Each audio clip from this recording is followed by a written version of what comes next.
Hi hello welcome to mechanical tech Telugu. This is your హ్యాము mechanical guru. So చాలా మంది students అడుగుతున్నారు sir thermal engineering 1 important questions చెప్పండి అని. సో మీకోసం ఈ క్వశ్చన్స్ తయారు చేశాను. సో ఎంత లేట్ అయినా పర్లేదు పోస్ట్ చేసేయండి అంటున్నారు. సో అందుకే ఎంత లేట్ అయినా సరే పోస్ట్ చేస్తున్నాను. చూడండి, థర్మల్ 2 లాగా ఒక 9 క్వశ్చన్స్ 6 క్వశ్చన్స్ చదివితే పాస్ అయిపోయే సబ్జెక్ట్ కాదు సార్ థర్మల్ ఇంజనీరింగ్ 1. సో ఇది కొంచెం ఎక్కువ చదవాలి. ఎక్కువ అంటే 30 క్వశ్చన్ 40 క్వశ్చన్స్ చదవసరం లేదు.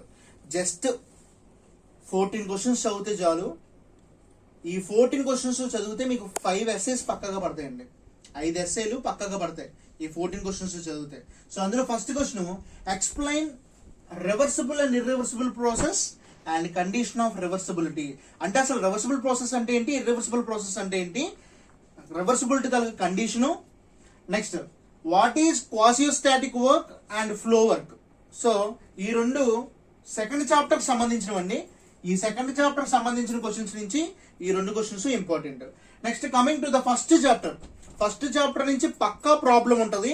ఆ ప్రాబ్లం ఏమడుగుతాడంటే, సో పలానా ఒక మాస్ ఆఫ్ ఎయిర్ కొంత టెంపరేచర్ నుంచి కొంత టెంపరేచర్ చేంజ్ అయ్యింది. సో అలాంటి దాంట్లో సో ఇవన్నీ ఫైన్ చేయమంటాడు. Change in internal energy, change in enthalpy, mass of a gas, density of a gas, mole, final temperature of air. ఈ ప్రాబ్లము 100% ప్రాబ్లం అండి. పక్కా పేపర్ లో క్వశ్చన్ పేపర్ లో ఉండే ప్రాబ్లం అది. సో ఈ problem 100%. Next, explain steady flow energy equation. అసలు steady flow energy equation ఎలా వచ్చిందో ఎక్స్ప్లెయిన్ చేయమంటాడు. అది మిస్ అయితే ఆ స్టడీ ఫ్లో ఎనర్జీ ఈక్వేషన్ మీదే పవర్ ఫైన్ చేయడానికి ఒక ప్రాబ్లం ఇస్తాడండి. అంటే మీ క్వశ్చన్ పేపర్ లో SFEE అంటే స్టడీ ఫ్లో ఎనర్జీ ఈక్వేషన్ మీద అయితే క్వశ్చన్ ఉంటుంది లేదా ప్రాబ్లం ఉంటుంది. క్వశ్చన్ ఉంటే SFEE ఎక్స్ప్లెయిన్ చేయమంటాడు, అప్లికేషన్స్ రాయమంటాడు. మరి ప్రాబ్లం అయితే ఏం ఫైన్ చేయమంటాడు, పవర్ ఫైన్ చేయమంటాడు. సో ఈ క్వశ్చన్ కూడా 100% మీ పేపర్ లో చూసే question. So next, write the differences between adiabatic and isentropic process, isenthalpic and throttling process. So ఈ question important. Next, explain the PV and TS diagram for diesel cycle and Carnot cycle, problems on diesel and Otto cycle. Question paper లో diesel cycle ని కార్నట్ cycle ని PV and TS diagram తో explain చేయమంటాడండి. Miss అయింది అనుకోండి, అయితే diesel cycle గానీ లేదా అట్టో cycle గానీ రెండిట్ల మీద ప్రాబ్లమ్స్ అడుగుతాడు.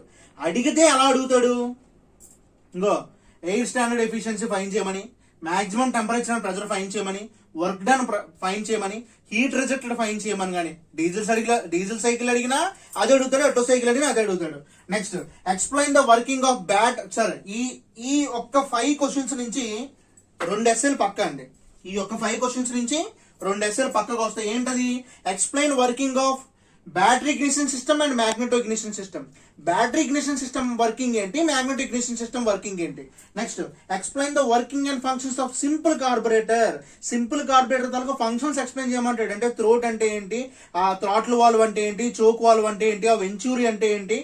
నెక్స్ట్ ఇదంతా కూడా ఎక్స్ప్లెయిన్ చేయమంటాడు, ఎక్స్ప్లెయిన్ చేయాలి. Next, explain the working of 4-stroke diesel engine, suction stroke, compression stroke, expansion stroke and exhaust stroke.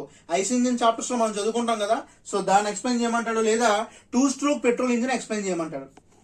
ఈ 3 క్వశ్చన్ల నుంచి ఒక క్వశ్చన్ పక్క, ఈ 3 క్వశ్చన్ల నుంచి ఒక క్వశ్చన్ పక్క. ఏంటది, explain the necessity of engine governing. అసలు గవర్నింగ్ అంటే ఏంటి, లోడ్స్ చేంజ్ అవుతున్న కాన్స్టెంట్ స్పీడ్ మెయింటైన్ చేయడం ఎలా, అందులో ఎన్ని టైప్స్ ఆఫ్ గవర్నింగ్స్ ఉన్నాయి, what is hit and miss governing, what is quality governing, what is quantity governing, ఇది అడుగుతాడు. Next, explain the principle of Morse test and applications. Morse test అంటే ఏంటి, దాని అప్లికేషన్స్ ఏంటి. Next, problems on 4-stroke petrol engine to find indicated power and break power, break main effect pressure, air standard efficiency and break thermal efficiency. So ఇవన్నీ కూడా ఈ problem 100% problem. ఈ 13th problem అనేది 100% problem. Next, last question కూడా చాలా important అండి.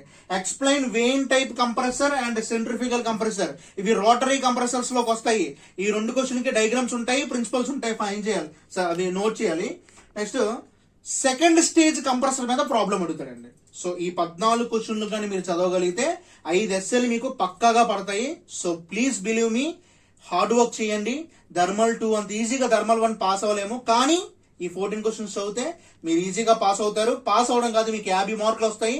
ఇంకా మీకు ఎక్స్ట్రా సపోర్ట్ కావాలంటే షార్ట్ క్వశ్చన్స్ కూడా తయారు చేసి నెక్స్ట్ వీడియోలో పెడతానండి. So please subscribe my channel, please share my channel. నచ్చితే ఒక్క లైక్ వేసుకోండి. ఓకేనా? Bye bye.